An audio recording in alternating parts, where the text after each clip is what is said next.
Salut tout le monde, bienvenue dans le Foot Club. Moi j'espère que vous allez bien parce qu'on n'a pas tous passé un très bon week-end. Bon, déjà, si vous êtes supporter de Liverpool, avec cette victoire face à City, tranquille, pépère. Par contre, Arsenal, Chelsea, waouh, ouais, waouh, on a été nuls, nuls.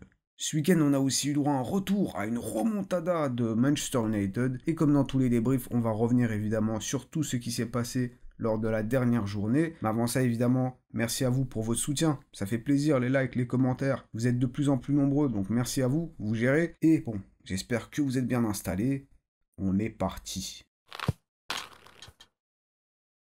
Comme d'habitude, on va commencer par les flops. Et autant quand c'est Chelsea, quand c'est Tottenham, ça me fait quand même plaisir d'en parler. Maintenant, cette semaine, c'est... Ouais, non, je suis pas du tout ravi, c'est Arsenal. Arsenal qui perd 0-1 face à West Ham, à domicile, je suis abattu, c'est... Vraiment, ils sont tous nazes, nuls. Et avant le match, ça disait, ouais, les Gunners, ils sont invaincus depuis 15 matchs, ils ont toujours pas perdu à domicile cette saison, on est tous contents, c'est la fête.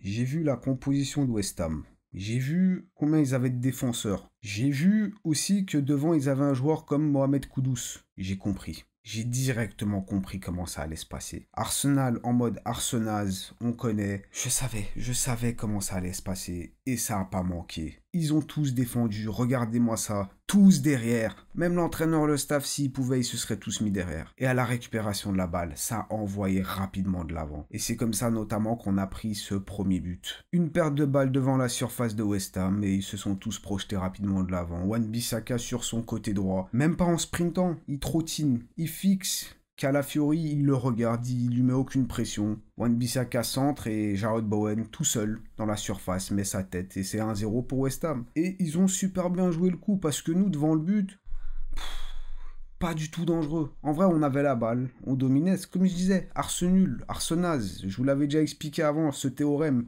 Il s'est encore une fois appliqué là. Mais je me suis quand même dit, jusqu'au bout, j'y croyais pas parce que je me suis dit quand même, on est à domicile. Il y a 1 an ou 2 là où on avait perdu face à West Ham justement, c'était chez eux, je crois. Là, on est quand même à domicile. On va pas le faire.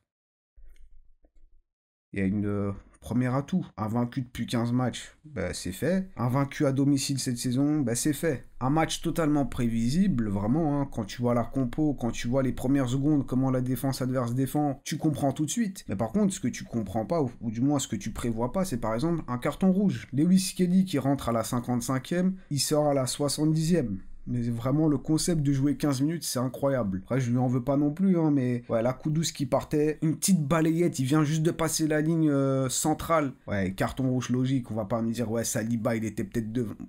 Laissez tomber, carton rouge. Vraiment.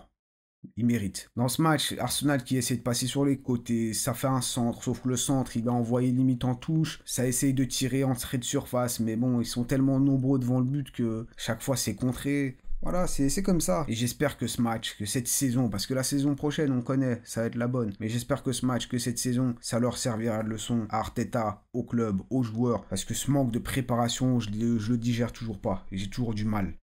Ouais, venez, on parle d'autre chose. Faites-moi plaisir. Venez, on parle de, je sais pas moi, par exemple, il y a le nouveau ballon de la première ligue qui vient de sortir. Regardez, il est magnifique. Petit clin d'œil au passé. Je vais vous dire comment j'ai vécu ce match. Il y a vraiment qu'une seule chose qui me revenait en tête tout le long du match. C'était... Bah super. J'ai vu leur défense à 5, j'ai vu leur défense à 18 carrément, j'ai vu que devant ils avaient un joueur comme Mohamed Kudus, je me suis dit, bah super. On encaisse ce premier but alors que nous devant le but, justement, on est nul, on n'arrive pas à être dangereux, je me suis dit, bah super. Tout le long du match, on se bat pas pour gagner le match, on se bat pour juste égaliser à domicile face à West Ham. Bah super. Nwaneri qui se prend un rouge. Bah super. Zinchenko qui rentre en jeu. Bah super. Sterling aussi qui remplace Nwaneri. Nwaneri qui grimace, peut-être blessé, je sais pas. Bah super. Sterling qui tire un coup franc et ça finit littéralement dans le mur. Bah super. Ouais. C'est sûr, là, on perd le titre. Même si, jusqu'au bout, nous, on les supporters, on va se dire, ah, peut-être. Mais c'est fini, c'est mort. Voilà, je me le dis à moi, je me le dis à vous. Les supporters d'Arsenal, c'est mort. Même si on va y croire encore jusqu'au bout, mais c'est fini. Il n'y en a pas un pour rattraper l'autre dans ce match. Odegaard, depuis son retour, il est vraiment pas incroyable. Ouais, c'est pas ouf. Ses frappes, son jeu de frappe, il est vraiment pas bon ces derniers temps, je comprends pas. Merino, en vrai, je vais même pas lui en vouloir dans ce match parce que c'est même pas son rôle. Vas-y, je vais le laisser tranquille. Sterling, Nwaneri, il a essayé, mais bon, non, c'est un match à oublier, une saison à oublier, et la prochaine sera la bonne.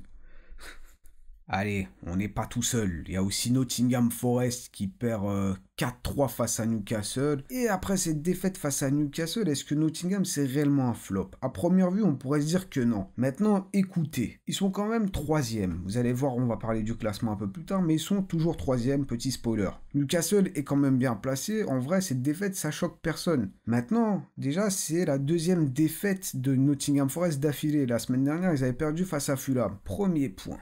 Deuxième point, le scénario du match. Vraiment, Nottingham Forest, en première mi-temps, ils sont en dessous partout. Newcastle, il les bouffe dans tous les domaines. À la construction, dans la création d'occasions, dans leur placement, dans la défense, offense, partout, vraiment, ils étaient au-dessus partout, Nottingham Forest. Bon, ils ouvrent quand même le score en premier, une frappe de loin de Hudson-Odoi, magnifique, mais à part ça, ils n'ont rien fait. Ils marquent à la 5e minute du jeu, Newcastle tente de marquer, et ils y arrivent quand même assez bien. À partir de la 20e minute, en 10 minutes, ils en mettent 4. Vraiment, avec un doublé en 2 minutes d'Isaac, qui marque notamment son 50e but en 75 matchs de Première Ligue. Ils ont été renversés en 10 minutes avec 4 buts. Ils rentrent au vestiaire alors qu'ils étaient en train de mener 1-0, ils rentrent avec un score de 4-1. Et vous doutez bien, en deuxième période, ils sont obligés de faire quelque chose. Newcastle, ils ont fait le taf en première, donc ils vont pas forcer en deuxième.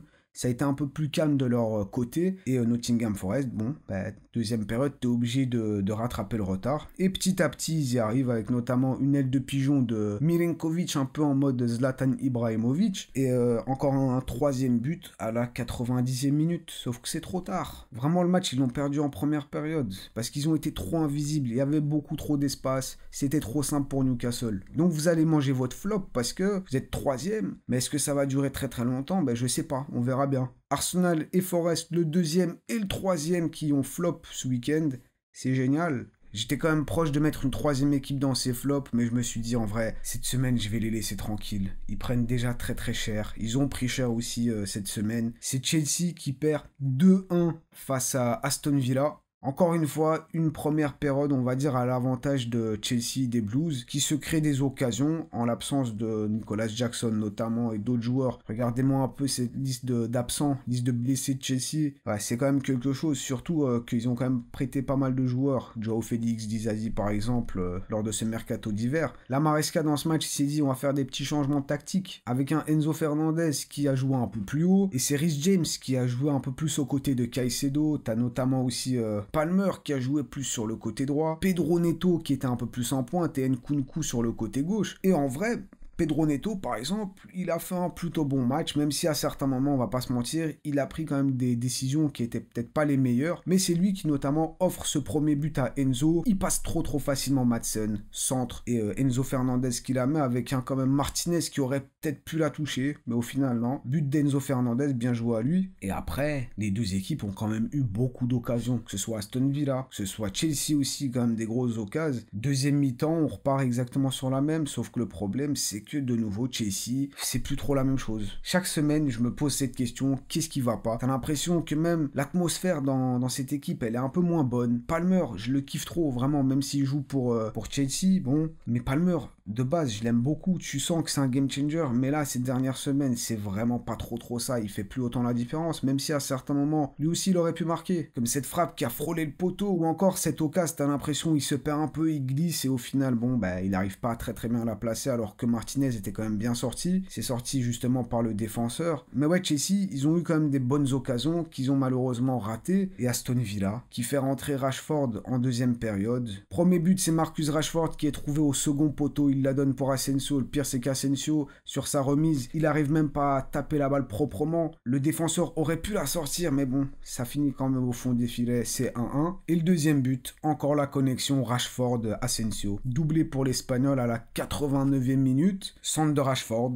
Asensio qui la frappe, et en vrai, même la frappe, elle est pas impressionnante. Et t'as l'impression que Jorgensen, qui faisait jusqu'à là un plutôt bon match, t'avais l'impression qu'il était largement dessus, sauf que, bon, la balle lui passe en dessous du corps, en dessous du bras, et elle finit au fond. Aïe, la boulette. Peu importe qui ils mettent dans leur but, Jorgensen, Sanchez, il y a toujours un problème, alors que, si ma mémoire est bonne, et peut-être que je me trompe, mais je crois qu'ils avaient quand même un bon petit gardien l'année dernière, Petrovic, je crois il s'appelait, mais il a été prêté à Strasbourg si je me trompe pas. Ouais, vraiment c'est encore une fois un match perdu à cause d'une erreur du gardien, mais aussi un Chelsea qui est pas assez tueur devant le but. Tu sens qu'il y a un truc qui va pas. Est-ce qu'Enzo Maresca va savoir corriger ça? Je sais pas. Et une chose quand même assez importante à noter pour Aston Villa, ce match ils le gagnent grâce à leurs deux recrues de ce mercato hivernal, Asensio et Rashford. Asensio double buteur, Rashford double passeur. Sans ce mercato, en vrai, il aurait peut-être pas gagné ce match. C'est ce qu'on pourrait se dire, je sais pas. Mais comme quoi, ce mercato hivernal, encore une fois, il sert à quelque chose. Je sais pas pourquoi je m'emporte comme ça, mais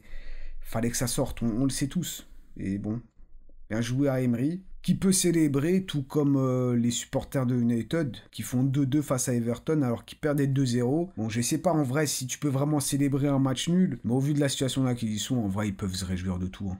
Voilà, lâchez-vous. United était l'équipe qui conservait la balle, mais ceux qui étaient les plus dangereux, qui se créaient le plus d'occasions, c'était Everton. Avec ce premier but où il y a un corner qui est joué et on a eu droit à une petite session de tête, on essaie de dégager la balle, les joueurs d'Everton qui la remettent dans la surface et ainsi de suite, jusqu'au moment où Beto, prend la balle. Reprise de volée, il laisse pas trop de chance à Onana avec cette frappe à bout portant. 1-0 pour Everton, suivi d'un deuxième but et encore des problèmes de gestion de la profondeur pour United. Puisque Beto est envoyé en profondeur sur le côté droit, il la glisse à Harrison qui frappe, Onana l'arrête, et c'est là que la magie opère, parce que tous les joueurs de United, et surtout Maguire, ils observent la balle, au lieu d'aller dessus. Du coup, Doucouré, qu'est-ce qu'il fait? Il va dessus, il met la tête, et ça finit au fond des filets. Everton qui se retrouve limite en 4, voire 3 contre 2, et United, ils sont dépassés. C'était comme ça tout le long du match. Everton a quand même eu pas mal de grosses et bonnes occasions. Mais bon, wow, a priori, tu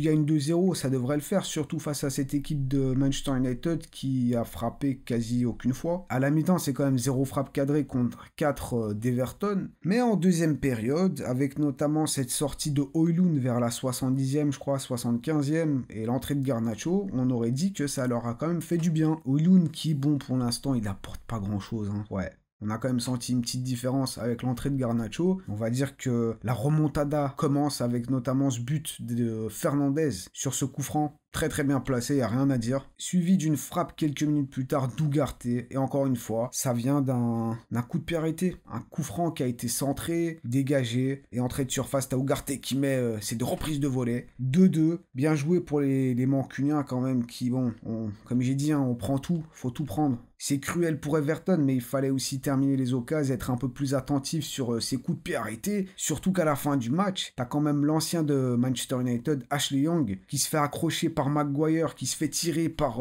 De Ligt. Et à la base, ça a été sifflé quand même penalty. Après, la VAR est intervenue et ça a été annulé parce que justement Young se laisse un peu trop tomber. Il plonge un peu. Du coup, l'arbitre change d'avis, même si à la base, en vrai, je pense qu'on est d'accord pour le dire, il y avait contact, mais il en rajoute trop. Du coup, 2-2 pour Manchester United qui prend déjà un point, c'est déjà ça. Et Amorim, si vous regardez bien le match, ses deux positions préférées, soit vous le voyez accroupi en train de regarder le sol, soit il fait des allers-retours. Vraiment en mode nerveux, il fait des allers-retours. Voilà. En même temps, quand tu vois le jeu de United, c'est totalement compréhensible. Soit tu restes accroupi, soit tu fais des allers-retours. Ouais. Allez, on va passer au gros match de cette 26e journée, évidemment, qui s'est fini par un 2-0 pour les Reds. À noter que Haaland n'était même pas sur le banc. Voilà, il était même pas sur la feuille du match. Il était dans les gradins à un moment donné, à la fin du match. On a vu sa tête, il était pas content de ce qu'il voyait en même temps, c'est normal. Mais le pire, c'est que dans ce match, City, ils étaient pas trop dégueux. Franchement, c'était pas mal. Ils ont évidemment gardé la possession, ils ont essayé d'instaurer leur jeu. Doku, il a cuisiné tout le match Trent, vraiment. Trent, une statistique incroyable. Il s'est fait dribbler dans le match 12 fois. 12 fois. Ouais, vraiment Trent, c'est la malédiction et la bénédiction de Liverpool en même temps. C'est leur talon d'Achille. Parce que offensivement, on sait, la connexion surtout avec Mohamed Salah, elle est vraiment bien. Son jeu de passe, incroyable. Mais défensivement, qu'est-ce qu'il est nul, mais qu'est-ce qu'il est naze. Et des fois, il faut quand même le dire, quand il est un peu plus concentré, il a un peu plus envie, il gère plutôt bien, ça va, c'est pas trop dégueu. Mais à des moments, il prend tellement l'eau. Et face à Doku, franchement, il s'est fait manger. Maintenant, le problème, c'est que même si Doku, il arrivait à le passer, il centrait. Et là, t'avais un Konaté qui te fait un très gros match. Van Dijk aussi, c'est rien de nouveau, mais Konaté, franchement, très très solide, bien joué à lui. City qui conserve la balle, qui fait tourner, qui essaie de se créer des occasions, mais ils sont pas assez dangereux, ils sont quasi pas dangereux en fait. À chaque fois il y a eu des frappes, Alisson il les attrape très très facilement, il les attrape, j'ai même pas dit arrêter, il les attrape les balles. C'est trop facile pour lui. Et Liverpool, même s'ils n'avaient pas la balle, même s'ils ont globalement défendu et se sont pas créé beaucoup d'occasions, ils ont même pas été très très dangereux. Ils mettent ce but sur corner. T'as ce ballon qui est joué au premier poteau. Szoboszlai qui la dévie. Et Salah qui la met au fond. Bien joué. Et ça met un gros coup quand même à City. Mais bon, il lâche pas. Il continue quand même de pousser. Jusqu'au moment où encore une fois, j'ai parlé de cette connexion entre Trent et Salah. Ben, ça a joué à ce moment-là. Salah qui a envoyé avec un long ballon par Trent, il dribble, il conserve, il fixe, il la glisse à Szoboszlai. Contre-pied idéal, Ederson, bon ben il regarde juste le ballon rentrer dans les buts. Et Szoboszlai aussi, hein, il fait un très très bon match. J'ai vraiment bien aimé. Salah évidemment bon, l'homme décisif, il n'a pas besoin d'être bon pour faire gagner son équipe, on l'a compris. Mais Sobo, très très intéressant aussi. Et comme j'ai dit, Liverpool, même s'ils n'avaient pas la balle, même s'ils ont défendu, ils n'ont pas été dangereux. Pourtant, cette victoire, elle a paru très très simple. Très maîtrisé. On a notre champion. Allez, les fans d'Arsenal, je sais, on a envie de gagner peut-être un jour, mais pas cette fois, hein, pas cette fois.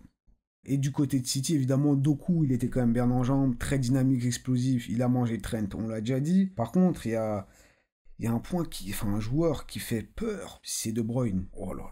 Lui, la descente qu'il a eue, c'est... Ouais, encore une fois, prestation très compliquée. Il a pas joué face au Real, là, il a joué. Mais ouais, pas très très bon. À un moment donné, je me souviens, il tente une frappe, mais la frappe, limite, elle est allée taper Haaland dans les tribunes. C'est peut-être pour ça qu'il se tenait le visage comme ça. Voilà, c'était à peu près tout au niveau des grosses affiches. Mais à part ça, il y a aussi eu Tottenham quand même, qui gagne 4-1 face à Ipswich Town. Et Tottenham, qui a quand même retrouvé quelques joueurs importants. Ils ont quand même eu pas mal de blessés ces derniers temps. Là... ça commence à revenir petit à petit, et dans les résultats, c'est quand même un troisième match, troisième victoire d'affilée, un petit but encaissé, donc Postecoglou, peut-être qu'il avait raison, peut-être que son gros problème, c'était les blessures, et que maintenant, ça va aller mieux. En tout cas, là, ça fait depuis un petit moment, c'est meilleur. Il y a aussi Bournemouth qui se bat toujours pour ce top 4, qui perd malheureusement face à Wolverhampton, et aussi, ils ont pris un rouge. Ah ouais, un geste assez vilain de Zabarni, qui vient de découper Aït-Nouri, bon, le carton rouge logique, et après, il faut se battre à 10 contre 11 face à Wolverhampton, qui, comme je l'ai dit, je crois, dans la dernière vidéo, c'est une équipe du bas de tableau qui se bat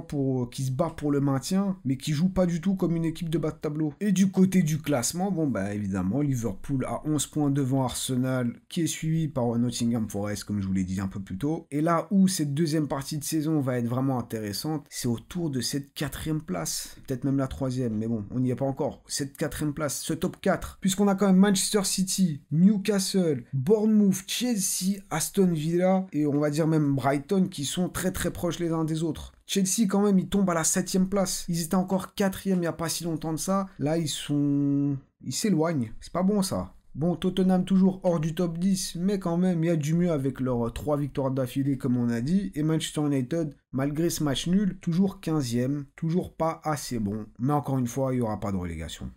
Ouais, non, je pense pas.